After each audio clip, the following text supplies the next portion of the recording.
Ganong nahimo bang balaan ang kasing-kasing ni Kristo? Nindot nga ato ning ma-pray kada adlaw kini devotion sa Sacred Heart of Jesus. Ako basahon na. O most holy heart of Jesus, fountain of every blessing, I adore you, I love you, and in lively sorrow of my sin, I offer you this poor heart of mine. Make me humble, patient, pure, and wholly obedient to your will.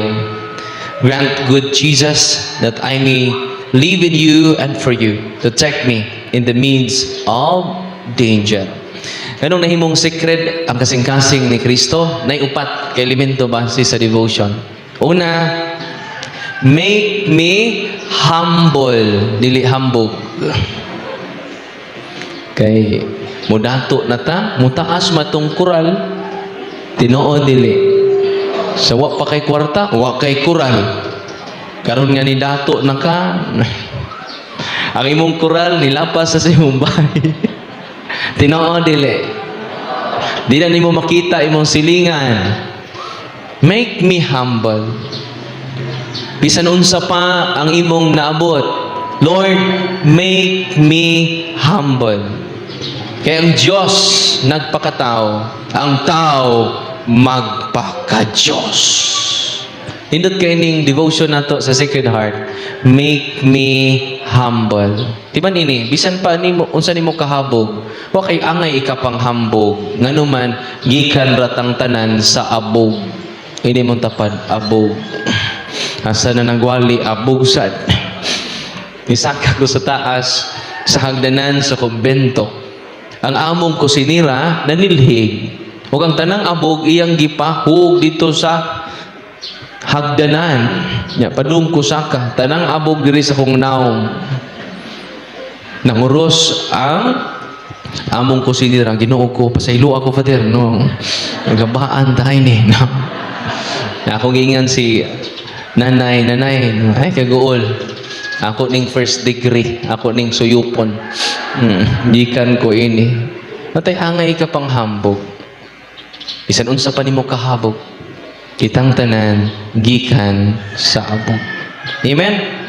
Kun ato pangayoon sa Ginoo karon kay nagdevotion man ta, Lord, make me humble.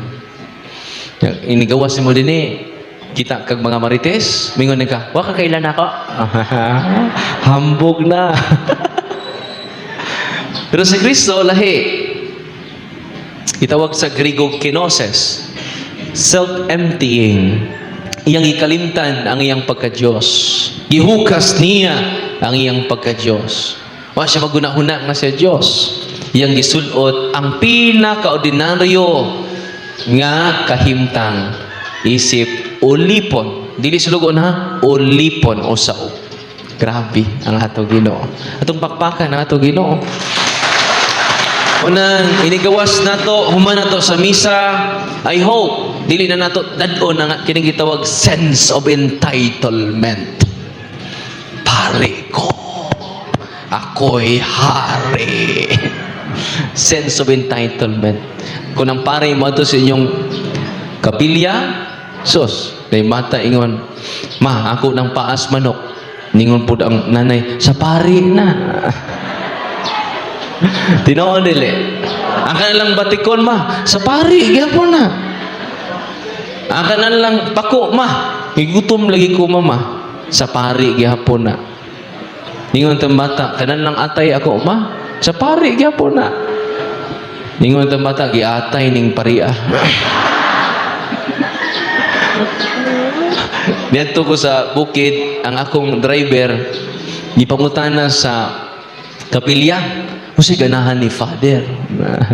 Nya kanon. No? Ingon po na akong driver, ganahan na siya manok. No? Ganahan na siya kuhan dyan. Kibaw mo? Dili ito ako ganahan. Sa driver, gibaligya ang pare. Sense of entitlement. Una nga, si Kristo wala ingon ana. Kung sa ihalad niya, wala ako'y Pinoy-anan, wala ako'y balay nga katugan. Jesus is living a simple life. Very humble. Pero bisan pa unsa imong naabot, pero naagapon nimo ang humility. Make me humble. Kaya ba mo, ang etymology term humility, gikan na sa Greek nga humos. Unsa ang term humility? Humos. Sa nang humos? Yuta. Manang human, humos. Katong mga tao nga humble, sa may tawag ninyo, down to earth. Humos. Bueno, bisan unsa atong naabot nga posisyon niining kalingtilingban, ayaw kalimot, make me humble. Kaya ang magpaubos, makatubos. Ang pagpataas, makaimpas. Kung mupadayon kita sa pagpaubos, ibang mo, musamot ta ka santos. Ganuman, ikaw na ang imahin din sa yuta sa atong manonobos. Kaya kung magpalambi ka pagpataas, musamot ka kamangtas, ikaw sa lang imahin din sa kalibutan ni Satanas. Kay duhara ka klaseng kasing-kasing karon ang nag-influence sa tibok kalibutan. Pila? Duha. Una, Sacred Heart of Jesus. Ikaduha. Kaya ba mo sa ikaduha? Ha? Heart man. Divine Mercy? Pila na sa Sacred Heart. Napuno siya sa kaluoy. Kamusta man mo? Puno mo sa kaluoy? O puno sa maoy? Kung i-consecrate na to ang atong adlaw karon, mapuno na ta sa kaluoy. Kita kasi mong kontra, Marites, ug Mirasol, ni Simba, nagpaprunsit pa, uban. Dili na ka masuko. Mapuno na ka sa kaluoy. Dili na maoy. Kundi kaluoy.